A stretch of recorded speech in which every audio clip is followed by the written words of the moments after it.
Okay बेटा, આપણે કુલ 3 લેક્ચરની ચર્ચા કરી। આજે ચોથા લેક્ચર તરફ આપણે આગળ જવું છે, બરાબર। પ્રથમ લેક્ચરમાં શાની ચર્ચા કરી હતી જરા યાદ કરીએ આપણે, તો એસિડ અને બેઝના ગુણધર્મો, એસિડ અને બેઝના ઉદાહરણોની ચર્ચા કરી હતી, બરાબર। પછી ધાતુની એસિડ અને બેઝ સાથેની પ્રક્રિયાની ચર્ચા કરી હતી, બરાબર। પછીના લેક્ચરમાં આપણે ધાતુના કાર્બોનેટની એસિડ અને બેઝ સાથેની પ્રક્રિયાની ચર્ચા કરી હતી, અને છેલ્લે લેક્ચરમાં જે ચર્ચા કરીને એમાં 2-3 પ્રશ્નો ખૂબ અગત્યના હતા। એસિડિક ઓક્સાઇડ, બેઝિક ઓક્સાઇડની ચર્ચા કરી હતી, અને છેલ્લે એસિડની એસિડિકતા માટે H+ અથવા તો H3O+ આયન જવાબદાર, અને બેઝની બેઝિકતા માટે OH- આયન જવાબદાર। પછી છેલ્લે પેલી પ્રવૃત્તિવાળી વાત કરી હતી કે ગ્લુકોઝ અથવા તો આલ્કોહોલ છે, બરાબર, એમાં હાઇડ્રોજન હાજર હોવા છતાં એ વિદ્યુતનું વહન કરી શકતા નથી, બરાબર। હવે આજે 2-3 પ્રશ્નો મૌખિક ચર્ચા કરવી છે, પછી આપણે બાકીના પ્રશ્નો બોર્ડ ઉપર સમજીએ, બરાબર। આપણો પ્રશ્ન એ થાય કે દાખલા તરીકે HClનું જલીય દ્રાવણ હોય, એમાંથી વિદ્યુતનું વહન થાય છે, તો ગ્લુકોઝ અને આલ્કોહોલના જલીય દ્રાવણમાંથી વિદ્યુતનું વહન કેમ થતું નથી? તો તમારે એક જ વાક્યમાં જવાબ આપી દેવાનો છે કે મંદ HCl હોય, બરાબર, એના જલીય દ્રાવણમાં H+ આયન મુક્ત થાય, અને H+ આયનના કારણે એ વિદ્યુતનું વહન કરી શકે, જ્યારે ગ્લુકોઝ અને આલ્કોહોલમાં હાઇડ્રોજન આયનોનું શું નથી થતું બેટા? હાઇડ્રોજન આયનો મુક્ત થતા નથી, માટે વિદ્યુતનું વહન થઈ શકતું નથી। બોલો, ખબર પડી બેટા? બીજો પ્રશ્ન, બધા મૌખિક પ્રશ્નોને એક વાક્યના જવાબ છે કે શુષ્ક HCl, શુષ્ક HCl એટલે હાઇડ્રોજન ક્લોરાઇડ વાયુ, એ શુષ્ક HCl કહેવાય। એ લિટમસમાં રંગ પરિવર્તન ન કરી શકે, લિટમસ પત્રમાં રંગ પરિવર્તન ન કરી શકે। આવું કેમ? બરાબર, તો બહુ સિમ્પલ વસ્તુ બેટા કે શુષ્ક HClમાં પણ H+ આયનો મુક્ત થઈ શકતા નથી, અને H+ આયનો એટલે કે એનું આયનીકરણ થતું નથી, માટે એ લિટમસ પત્રમાં રંગ પરિવર્તન ન કરી શકે। એક વાક્યમાં બંનેના જવાબ છે, બરાબર। આજે જે નવા પ્રશ્ન તરફ જવું છે ને, એ મંદન પ્રક્રિયા તરફ જવું છે। મંદન પ્રક્રિયા કોને કહેવાય? તો બહુ સિમ્પલ વસ્તુ બેટા, મંદન સામાન્ય રીતે એસિડનું કરવામાં આવે, પણ બેઝનું પણ કરી શકાય મંદન પ્રક્રિયા, બરાબર। તો મંદન પ્રક્રિયામાં શું હોય, તો એસિડ અને બેઝ એમાં જો તમે પાણી ઉમેરો, તો જે પાણી લીધું હોય એને એકમ કદનું પાણી જો સમજી લઈએ ને, તો એકમ કદ દીઠ H+ અને OH- આયનોની સાંદ્રતામાં ઘટાડો થાય।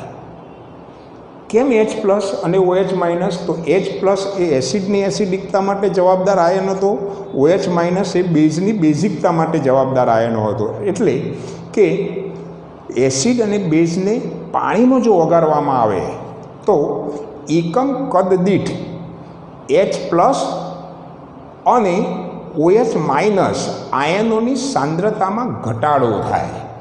આવી જે પ્રક્રિયા છે ને, એવી પ્રક્રિયાને મંદન પ્રક્રિયા કહેવાય, અને આવા એસિડ અને બેઝને મંદીકૃત એસિડ અથવા તો બેઝ કહેવાય। ફરીવાર એ લખ્યું છે મેં, મંદન પ્રક્રિયા કોને કહેવાય? તો એસિડ અને બેઝને જો પાણીમાં ઓગાળવામાં આવે તો એકમ કદ દીઠ આયનો કયા? તો H+ અને OH- સાંદ્રતામાં ઘટાડો થાય। આવી પ્રક્રિયાને મંદન પ્રક્રિયા કહેવાય, અને આવા એસિડ અને બેઝને મંદીકૃત એસિડ કે મંદીકૃત બેઝ કહેવાય। બોલો, ક્લિયર? એનો મતલબ શું થયો બેટા? દાખલા તરીકે HCl હોય, એને તમે પાણીમાં ઓગાળો, ક્લિયર? હાઇડ્રોક્લોરિક એસિડ હોય, એને તમે પાણીમાં ઓગાળો તો થાય શું? HClમાં જે આયનો હોય એ આયનોની સાંદ્રતામાં એટલે કે જથ્થામાં ઘટાડો થાય। આવી જે પ્રક્રિયા છે ને, એવી પ્રક્રિયાને મંદન પ્રક્રિયા કહેવાય, બરાબર। હવે આપણો સવાલ એવો છે બીજો કે ભાઈ એસિડને મંદ કરતી વખતે શા માટે એસિડને પાણીમાં ઉમેરવામાં આવે છે?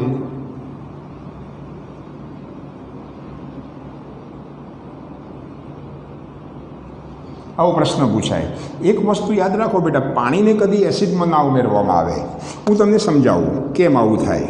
દાખલા તરીકે તમે કોઈ એક કાચનું પાત્ર લીધું છે, સામાન્ય રીતે પ્રયોગશાળામાં કાચના પાત્રો હોય, એમાં તમે એસિડ લો છો, બરાબર?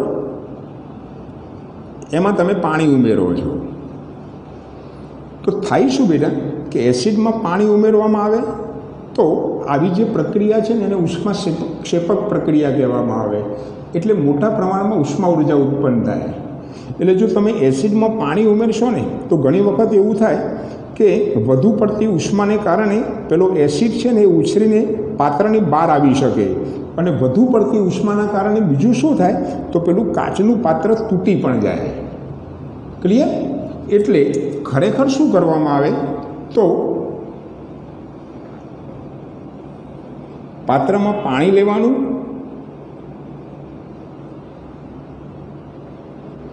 અને એમાં ખૂબ જ ધીમેથી એસિડ ઉમેરવાનું, બરાબર? એસિડમાં પાણી ઉમેરવાથી બે પ્રોબ્લેમ થાય.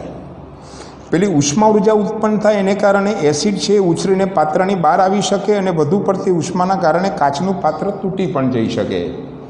જ્યારે પાણીમાં તમે એસિડ ઉમેરશો તો આવું કશું થશે નહીં, અને એસિડ મંદ થઈ જાય. માટે એસિડને મંદ કરતી વખતે એસિડને પાણીમાં ઉમેરવામાં આવે. કદી પાણી છે એસિડમાં ઉમેરવામાં આવતું નથી. બોલો બેટા, ખબર પડી? કોઈ પણ એસિડ છે એને મંદ કરતી વખતે આપણે શું કરવાનું તો એસિડને પાણીમાં ઉમેરવાનું. પાણીને કદી એસિડમાં ઉમેરાય નહીં. પાણીને જો એસિડમાં ઉમેરશો તો બે પ્રોબ્લેમ થાય, બરાબર? પેલો એસિડ ઉછળીને પાત્રની બહાર આવી શકે, નંબર 1, અને નંબર 2 કે એ વધુ પડતી ઉષ્માના કારણે પેલું કાચનું પાત્ર તૂટી પણ જઈ શકે, બરાબર? જ્યારે જો પાણીમાં તમે એસિડ ઉમેરશો, બરાબર, તો આ બંનેમાંથી કોઈ પ્રક્રિયા નહીં થાય અને એસિડ છે એ મંદ થઈ જાય. માટે બરાબર, કોઈ પણ એસિડ છે એને મંદ કરતી વખતે આપણે શું કરીશું તો પાણીમાં એસિડ ઉમેરીશું. બોલો, ક્લિયર બેટા? તો આના પછીની જે ચર્ચા છે કે ખૂબ જ અગત્યના પ્રશ્નની ચર્ચા કરવાની છે. પીએચ માપક્રમ વિશે ચર્ચા કરવાની છે.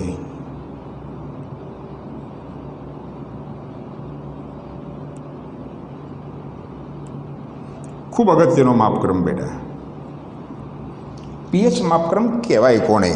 બરાબર, તો અહીં બરાબર સમજી લેજો બેટા. પીએચ માપક્રમ, કોઈ પણ જલીય દ્રાવણ તમે લેશો ને તો એમાં બે આયનો હોય.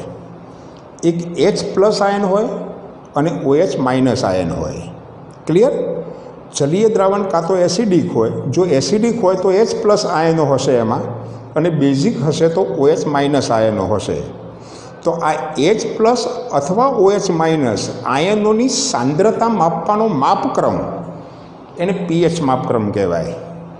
ફરીવાર, જલીય દ્રાવણમાં H+ અથવા OH- આયનોની સાંદ્રતા માપવાના માપક્રમને પીએચ માપક્રમ કહેવાય. ફરીવાર, જલીય દ્રાવણમાં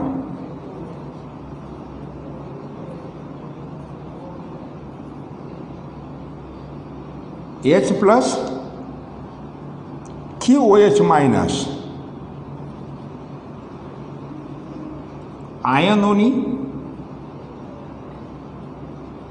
સાંદ્રતા માપવાના માપક્રમને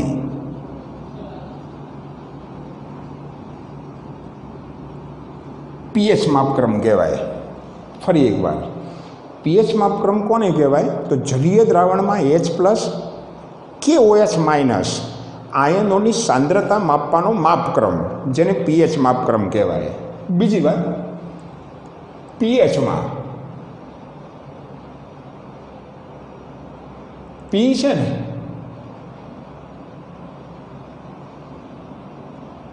એ જર્મન શબ્દ પોટેન્સ પરથી ઉતરી આવ્યો છે,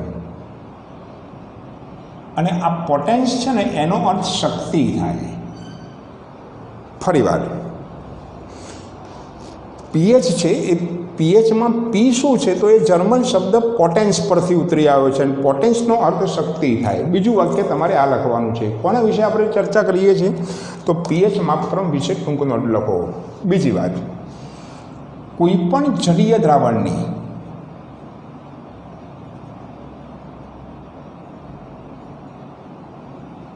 પીએચ 0 થી 14 સુધી માપી શકાય.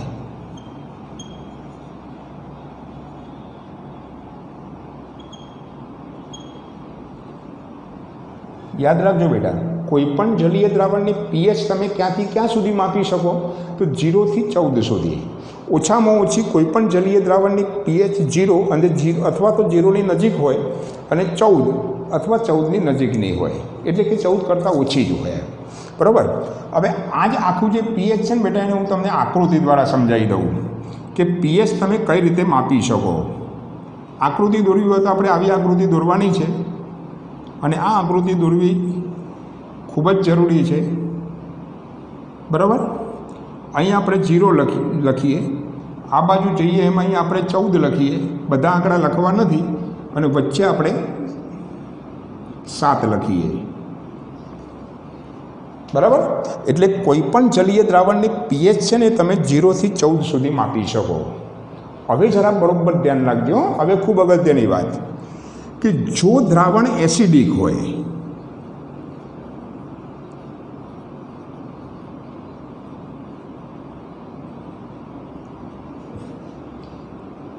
પીએચ છે ને એ <7 હોય, એટલે કે જો દ્રાવણ એસિડિક હોય ને તો એની પીએચ હંમેશા 7 કરતાં ઓછી જ હોય. એનો મતલબ શું થયો બેટા કે 7થી જેમ જેમ તમે 0 તરફ જાઓ, પીએચનું મૂલ્ય જેમ જેમ 0 તરફ જાય ને એમ એસિડિકતા વધતી જાય. એટલે અહીંથી તમે જો આમ જશો ને બેટા, આમ, તો એસિડિકતા વધે.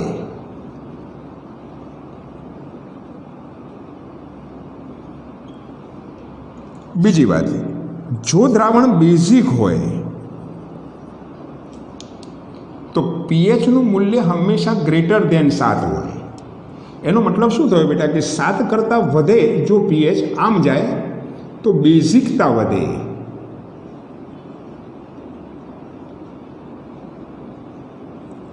પણ જો પીએચ 7 હોય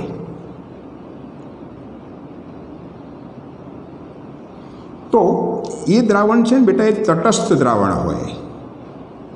તો તટસ્થ દ્રાવણ માટે પીએચ 7 હોય, એનો મતલબ કે આ દ્રાવણ કેવું હોય બેટા? તો તટસ્થ દ્રાવણ હોય.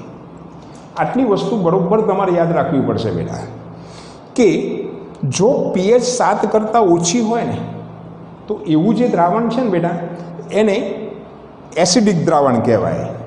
જો પીએચ 7 કરતાં વધારે હોય ને તો એવું દ્રાવણ છે એને બેઝિક દ્રાવણ કહેવાય, અને જો પીએચ 7 હોય તો એ દ્રાવણ તટસ્થ દ્રાવણ કહેવાય. બોલો, ક્લિયર બેટા? હવે બીજી એક વસ્તુ યાદ રાખવાની. હવે રહ્યો સવાલ એક, બે આ પીએચ મપાય કોનાથી? તો પીએચ માપવા માટે પીએચ મીટર હોય, બજારમાં તૈયાર મળે. પીએચ મીટરથી પીએચ માપી શકાય. હવે જરા બરોબર ધ્યાન આપજો બેટા. ચલો આગળ શું ચર્ચા કરી હતી કે એસિડની એસિડિકતા માટે H+ આયન જવાબદાર. એટલે કે જો H+ આયનોની સાંદ્રતા વધે તો એસિડિકતા વધે. ચલો અહીં આકૃતિમાં જુઓ બેટા, એસિડિકતા કઈ તરફ વધે છે? તો અહીંથી આમ જાઓ તો એસિડિકતા વધે છે. એનો મતલબ કે તમે આ બાજુથી આ બાજુ આવશો ને એમ H+ આયનોની સાંદ્રતામાં વધારો થાય. ધ્યાન આપજો બેટા, હું તમને સાંદ્રતા બતાવું. સાંદ્રતા બતાવવા માટે તમારે શું કરવાનું છે? તો આ રીતે આકૃતિ દોરવાની છે. તમે જુઓ બેટા અહીં કે અહીં સાંદ્રતા છે ને એ વધતી જાય છે. જો અહીંથી આમ પહોળું થતું જાય છે. બરાબર. ચલો, એસિડિકતા વધે તો સાંદ્રતા કોની વધે? તો H+ આયનોની સાંદ્રતા વધે. એટલે અહીં આપણે H+ આયન લખીશું. ક્લિયર? ચલો, અહીંથી તમે આમ જાઓ છો તો શું વધે છે? તો બેઝિકતા. બેઝિકતા માટે શું જવાબદાર? તો OH- જવાબદાર. તો અહીં આપણે શું લખવાનું બેટા? તો OH- લખવાનું. ક્લિયર? આમથી આમ જશો તો OH- સાંદ્રતામાં વધારો થાય, આમથી આમ જશો તો H+ આયનોની સાંદ્રતામાં વધારો થાય. કેમ આવું થાય છે? કારણ કે આમથી આમ જઈએ તો એસિડિકતા વધે છે, આમથી આમ જઈએ તો બેઝિકતા વધે છે. એટલે અહીં બરોબર યાદ રાખવાનું બેટા કે જો H+ની સાંદ્રતા વધે, ધ્યાન આપજો બેટા, ખૂબ જ અગત્યની વાત, એચ પ્લસની સાંદ્રતા વધે તો એસિડિકતા વધે.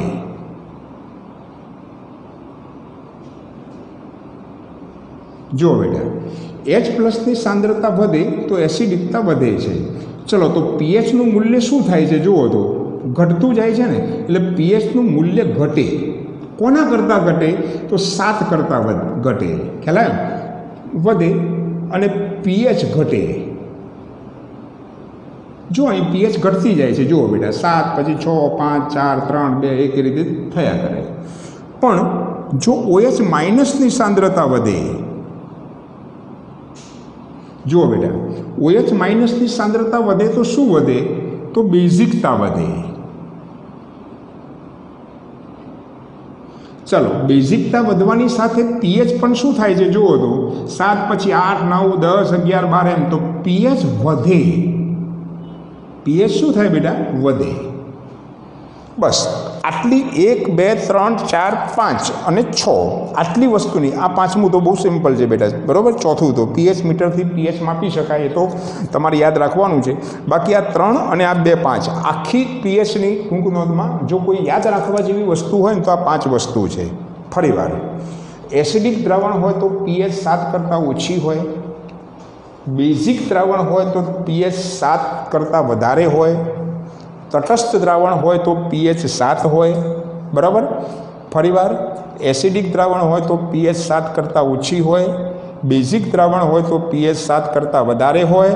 જો દ્રાવણ તટસ્થ હોય તો પીએચ 7 હોય. બરાબર. આપણે જે પાણી પીએ છીએ ને બેટા, બરાબર, એ પાણી છે એની પીએચ લગભગ 7ની આસપાસની હોય. બરાબર. આપણે એસિડિક પાણી પણ ન પી શકીએ અને બેઝિક પાણી પણ ન પી શકીએ. બરાબર. આ વસ્તુ તમારે ધ્યાન રાખવાની. બીજી વાત, પીએચ મીટરથી પીએચ માપી શકાય. હવે તમારે અહીં જોવાનું કે અહીંથી તમે આ બાજુ આવો છો તો એચ પ્લસની સાંદ્રતા વધે છે, અને એચ પ્લસની સાંદ્રતા વધે છે તો એસિડિકતા વધે છે, અને પીએચનું મૂલ્ય જુઓ ઘટે છે. પીએચ ઘટે. પછી અહીંથી આમ જશો તો ઓએચ માઇનસની સાંદ્રતા વધે. ઓએચ માઇનસની સાંદ્રતા વધે તો બેઝિકતા વધે, અને બેઝિકતા વધે તો પીએચ પણ વધે છે. બરાબર. આટલી વાત લખી અને પીએચ માપક્રમ વિશે ટૂંક નોટ લખો, એ ચર્ચા આપણે પૂરી કરવાની. બરાબર. હવે જરા આગળ ઉપર જવું છે કે આ પીએચ માપક્રમ પર આધારિત પ્રશ્નો છે બધા. બરાબર. આજે ચર્ચા થોડી કરવી છે. તાજું દૂધ હોય ને એની પીએચ 7 હોય. તાજા દૂધની પીએચ 7 હોય.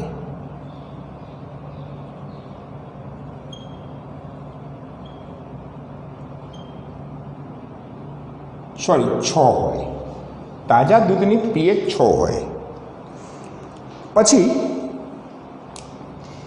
એ દૂધનું રૂપાંતરણ દહીંમાં થાય.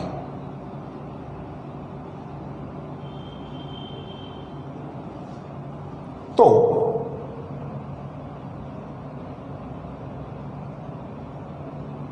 પીએચ મૂલ્યમાં શું ફેરફાર થાય? આવો પ્રશ્ન પૂછે. પ્રશ્ન સિમ્પલ છે બેટા. બરાબર. તાજા દૂધની પીએચ સામાન્ય રીતે 6 હોય. પછી એ દૂધનું દહીંમાં રૂપાંતર થાય તો પીએચ મૂલ્યમાં શું ફેરફાર થાય? એક વસ્તુ યાદ રાખવાની બેટા, તાજા દૂધની પીએચ 6 હોય, પછી દહીં બને તો દહીં છે ને એ દહીંમાં લેક્ટિક એસિડ હોય. દહીંમાં શું હોય? લેક્ટિક એસિડ હોય. એટલે દૂધ છે એ દૂધનું જ્યારે દહીંમાં રૂપાંતર થાય ને ત્યારે એમાં લેક્ટિક એસિડ ઉત્પન્ન થાય, અને એસિડ ઉત્પન્ન થાય તો સ્વાભાવિક છે કે પીએચ છે એ પીએચ 6થી ઘટે. કેમ? કારણ કે એસિડિકતા વધી ગઈ. બસ તમારે એક જ વાક્યમાં જવાબ આપવાનો છે કે તાજા દૂધની પીએચ 6 હોય, દૂધમાંથી જ્યારે દહીં બને ત્યારે એમાં લેક્ટિક એસિડ ઉત્પન્ન થતો હોવાથી પીએચ છે ને 6 કરતાં ઘટી જાય. બરાબર. બીજો પ્રશ્ન આના પર જ આધારિત આવો જ છે કે એક દૂધવાળો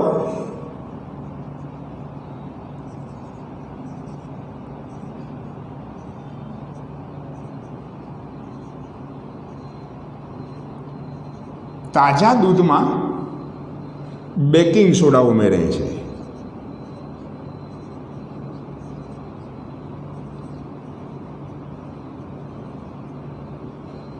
શું ઉમેરે છે બેટા? Baking soda. તો પ્રશ્ન એ છે કે દૂધની પીએચ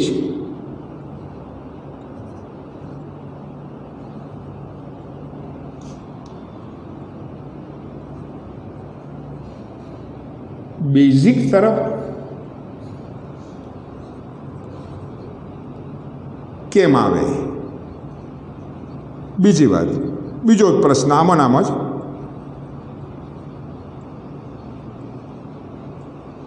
આવા દૂધમાંથી દહીં બનતા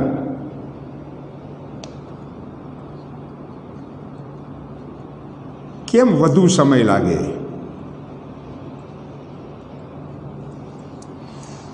ફરીવાર શું છે બેટા કે દૂધવાળો છે તાજા દૂધમાં થોડોક બેકિંગ સોડા ઉમેરે છે. બેકિંગ સોડા ઉમેરવાથી થાય શું છે? તો તાજા દૂધની પીએચ તો 6 જ છે, પણ એ પીએચ છે ને બેટા એ બેઝિક તરફ એટલે કે 6 કરતાં વધે છે. આમ થવા પાછળનું કારણ શું? અને બીજો પ્રશ્ન એ છે કે આવા દૂધમાંથી દહીં બનતા વધુ સમય કેમ થાય? તારા ધ્યાન આપજો બેટા. દૂધવાળો તાજા દૂધમાં શું ઉમેરે છે? તો બેકિંગ સોડા ઉમેરે છે.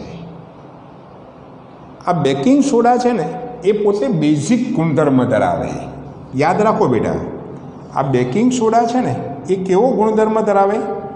બેઝિક ગુણધર્મ ધરાવે.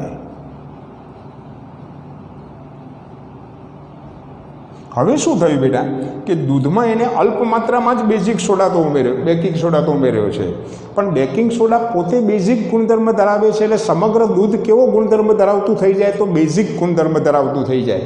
અને બેઝિક ગુણધર્મ ધરાવતું થઈ જાય એટલે સ્વાભાવિક છે કે એની પીએચ બેઝિક તરફ એટલે કે 6 કરતાં વધે. બોલો, ક્લિયર? બીજી વાત, આવું દૂધમાંથી દહીં બનતા વધુ કેમ સમય થાય? તો બહુ સિમ્પલ બેટા કે દૂધમાંથી જો દહીં બનાવવું હોય ને તો એમાં લેક્ટિક એસિડ પેદા થવો જોઈએ, પણ પહેલેથી જ દૂધમાં શું ઉમેરેલું છે? તો બેકિંગ સોડા. એટલે કે એ બેઝિક ગુણધર્મ ધરાવે છે, એટલે તરત જ પેલો જે લેક્ટિક એસિડ છે ને એનું તટસ્થીકરણ કરી દે. એટલે કે લેક્ટિક એસિડનું એ તટસ્થીકરણ કરી દે. એટલે એવા દૂધમાંથી દહીં બનતા વધુ સમય લાગે. ખ્યાલ? વધુ સમય લાગે, ઘણી વખત તો બને જ નહીં, એવું પણ બને. ખ્યાલ? એટલે 2 પ્રશ્નો. પહેલા પ્રશ્નની ખબર પડી બેટા કે તાજા દૂધમાં બેકિંગ સોડા ઉમેરવાથી એની પીએચ બેઝિક તરફ કેમ આવે? તો એક જ કારણ કે બેકિંગ સોડા છે પોતે બેઝિક ગુણધર્મ ધરાવતો હોવાથી સમગ્ર દૂધ બેઝિક ગુણધર્મવાળું બને, અને એને કારણે એ દૂધ છે દૂધની પીએચ 6 કરતાં વધી જાય, એટલે કે બેઝિક તરફ વધે. અને બીજો ગુણધર્મ કે આવા દૂધમાંથી દહીં બનતા કેમ વધુ સમય લાગે? તો આવા દૂધમાંથી દહીં બનતા વધુ સમય લાગે કારણ કે લેક્ટિક એસિડ છે ને એનું પેલો બેઝ એટલે કે બેકિંગ સોડા તટસ્થીકરણ કરી દે, એટલે ઝડપથી એ દૂધમાંથી દહીં બને નહીં. બોલો, ક્લિયર બેટા? તો આ બધા પ્રશ્નો છે ને એ પીએચ મૂલ્ય પર આધારિત પ્રશ્નો હતા. ક્લિયર? હવે આપણે આના પછીનો જે પ્રશ્ન ચર્ચા કરવો છે તો દૈનિક જીવનમાં પીએચનું મહત્ત્વ. બરાબર? હવે આપણે બધા પ્રશ્નોની ચર્ચા કરવી છે. પીએચ વિશેના જ બધા પ્રશ્નો છે. દૈનિક જીવનમાં પીએચનું મહત્ત્વ, અગત્યના પ્રશ્નો બેટા બધા જ. કોઈ એક પ્રશ્ન તો પરીક્ષામાં પૂછાવાનો જ છે કે દૈનિક જીવનમાં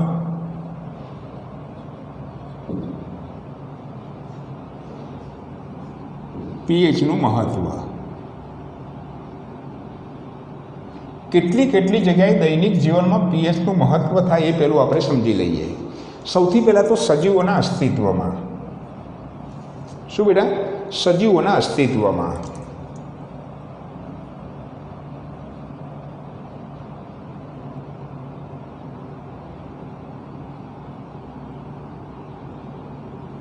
નંબર 2, જમીનમાં પીએચનું મહત્ત્વ.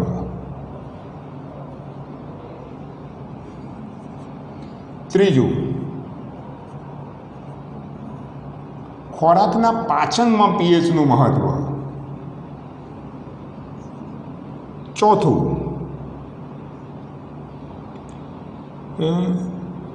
દાંતના ક્ષયન રોકવામાં, દાંતનું ક્ષયન રોકવામાં પીએચનું મહત્ત્વ. અને પાંચમી વાત, મધમાખીના ડંખની સારવારમાં.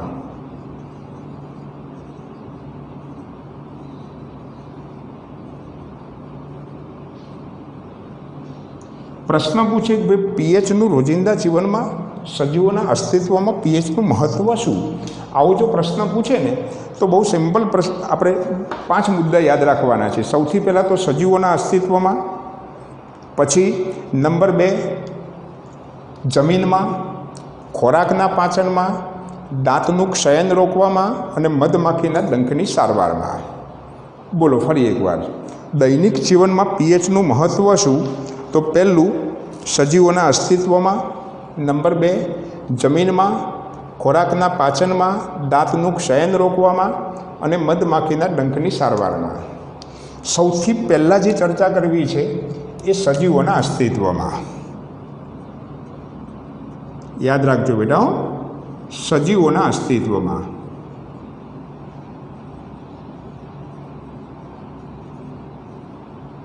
પીએચનું મહત્ત્વ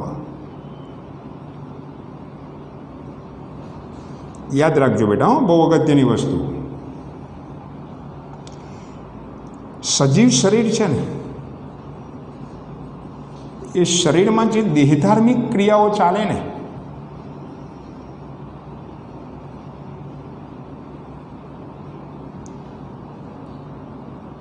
એ 7 થી 7.8 પીએચ ગારામાં થાય.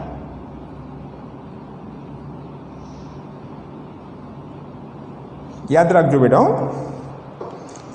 આપણા શરીરમાં ચાલતી તમામ જૈવિક પ્રક્રિયાઓ છે ને એ હંમેશા 7 થી 7.8 પીએચ ગારામાં જ થાય. બીજી એક વાત, આપણે જે સામાન્ય પાણી પીએ છે ને,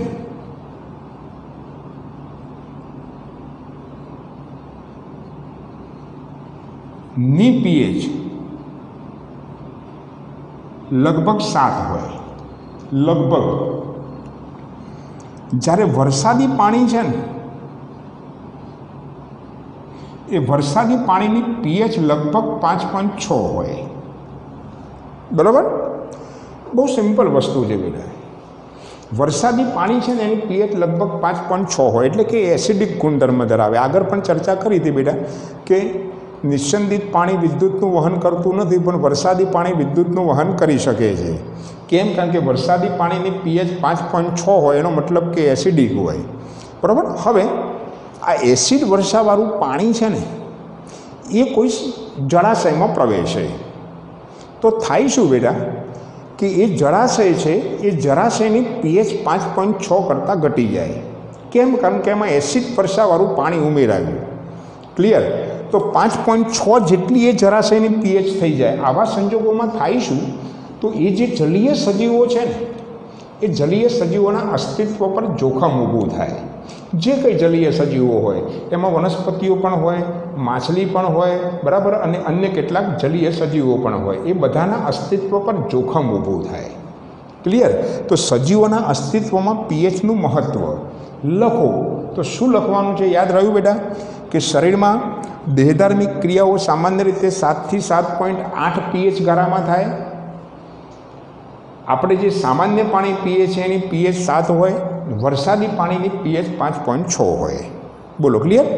હવે શું થાય બેટા કે આવું એસિડ વર્ષાવાળું જે પાણી છે, બરાબર, વરસાદી પાણીની પીએચ 5.6 હોય, પણ જો એ એસિડ વર્ષા હોય ને તો એની પીએચ તો 5.6 કરતાં પણ ઘટે. એટલે એસિડ વર્ષાવાળું પાણી જો જળાશયમાં પડે તો સમગ્ર જળાશયની પીએચ 5.6 કરતાં ઘટી જાય.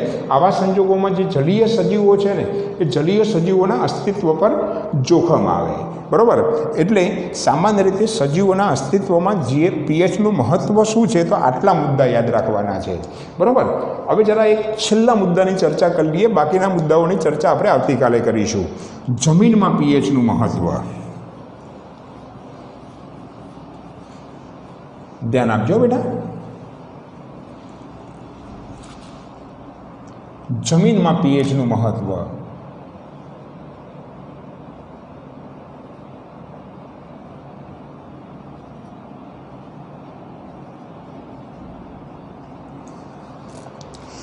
કોઈ પણ જમીન હોય ને એની પીએચ હંમેશા 6.5 થી 7.3ની વચ્ચે હોય.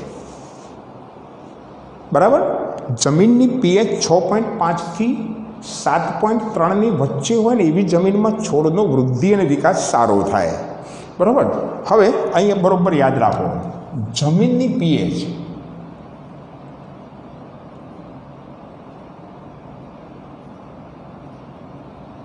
6.5 થી 7.3ની વચ્ચે હોય તો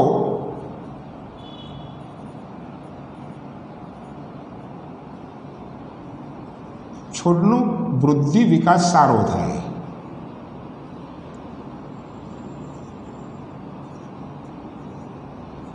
હવે તમારે યાદ રાખવાનું બેટા કે જો પીએચ 6.5 કરતાં ઘટે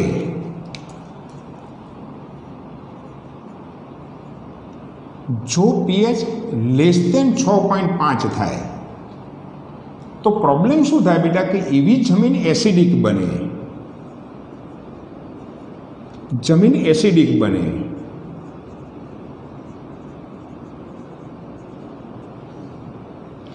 એટલે થાય શું બેટા, તો એવી જમીનને તટસ્થ કરવી પડે. તો તટસ્થ કરવા ખેડૂતો જમીનમાં લાઈમ ઉમેરે. લાઈમ એટલે CaO ઉમેરે.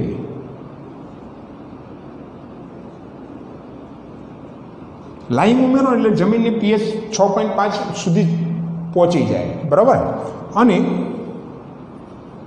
જો પીએચ ગ્રેટર દેન 7.3 થઈ જાય તો એવી જમીન બેઝિક બને અને એવી જમીનને તટસ્થ કરવા ખેડૂતો જમીનમાં, યાદ રાખજો બેટા, જીપ્સમ ઉમેરે. જીપ્સમનું અણુસૂત્ર યાદ રાખવું પડશે બેટા. આગળના પાઠમાં તો યાદ રાખવાનું જ છે, પણ હાલ પૂરતું CaSO4 2H2O. ઘણી વખત આને ચિરોડી પણ કહેવાય. ઉમેરે. બસ જમીનમાં પીએચનું મહત્ત્વ લખો તો તમારે આટલું જ લખવાનું છે. સૌથી પહેલી વાત શું, તો કોઈ પણ જમીન છે એ જમીનની પીએચ 6.5 થી 7.3ની વચ્ચે હોય તો એવી જમીનમાં છોડનો વૃદ્ધિ અને વિકાસ સારો થાય. પણ જો પીએચ 6.5 કરતાં ઘટી જાય તો એવી જમીન એસિડિક બને અને એવી જમીનને તટસ્થ કરવા માટે ખેડૂતો જમીનમાં લાઈમ ઉમેરે. નંબર 2, જો પીએચ 7.3 કરતાં વધી જાય તો એવી જમીન બેઝિક બને અને એવી જમીનને તટસ્થ કરવા માટે ખેડૂતો જમીનમાં જીપ્સમ, ચિરોડી, CaSO4 2H2O ઉમેરે. ઓકે બેટા. તો આટલી વાત યાદ રાખવાની છે. બાકીના જે 3 ટોપિક છે એની ચર્ચા હવે પછીના લેક્ચરમાં કરીશું. આ લેક્ચર ખૂબ જ કાળજીપૂર્વક વાંચવાનું છે. બરાબર. તૈયાર કરવાનું છે. અને કોઈ ક્વેરી હોય તો પૂછજો લાઈવ સેશનમાં. પણ હું માનું છું ત્યાં સુધી કોઈ ક્વેરી ન જ રહેવી જોઈએ. બરાબર. ખૂબ બારીકાઈથી તમે આ લેક્ચરનો અભ્યાસ કરજો. ઓકે બેટા. તો બાકીની ચર્ચા હવે પછીના લેક્ચરમાં કરીશું. આવજો.